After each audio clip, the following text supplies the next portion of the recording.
হাতের কাজ মোটামুটি শিখে রাখা ভালো, কারণ কখন কোন সময় কোন কাজে তার প্রয়োজন পড়ে তা তো বলা যায় না।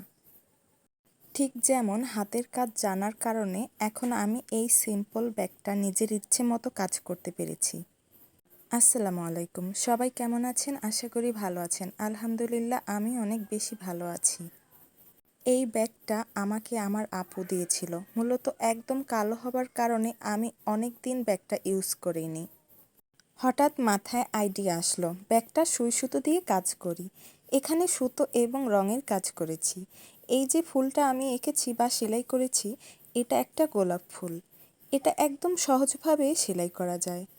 প্রথমে 5টা রেখা গোল করে সুতো দিয়ে সেলাই করে নেবে। তারপর শুধুমাত্র রেখার নিচ দিয়ে সুই এর পিছন দিক দিয়ে একটা রেখা বাদ দিয়ে ঘোরাতে থাকবো। এভাবে কিছুক্ষণ সেলাই করা হলে এরকম একটা গোলাপ দৃশ্যমান হবে। এটা একদম ইজি প্রক্রিয়ায় করা যায়, আর দেখতেও অনেক সুন্দর লাগে, সময়ও নষ্ট হয় না। এই ধরনের গোলাপ ফুলের ডিজাইন শাড়ি কিংবা জামা বা ওড়নায় করলে অনেক বেশি সুন্দর লাগে। আমি এই গোলাপ ফুলের ডিজাইনটা দিয়ে একটা জামা সেলাই করেছিলাম। সবাই অনেক প্রশংসা করেছিল, আর দেখতেও অনেক বেশি সুন্দর হয়েছিল।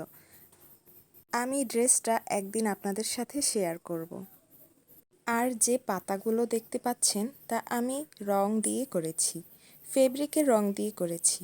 প্রথমে সবুজ রং দিয়ে পুরো পাতাটা রং করেছি, তারপর হালকা সাদা রং দিয়ে নিচের অংশটা রং করেছি। দেখতেও বেশ সুন্দর লাগছে। এটা হচ্ছে ব্যাগটার ফাইনাল লুক। পুরো ব্যাগটা কাজ শেষে দেখতে অনেক বেশি সুন্দর লাগছে। আপনাদের কাছে কেমন লাগছে তা আমাকে কমেন্ট করে অবশ্যই জানাবেন। আমার কাছে তো ভীষণ ভালো লাগছে। আমার শাশুড়ি তো ব্যাগটা চিনতেই পারেনি। গিফট হিসেবে ব্যাগটা পেয়েছিলাম। যেহেতু ব্যাগটা বাহিরের, তাই কাপড়ের কোয়ালিটি অনেক ভালো ছিল।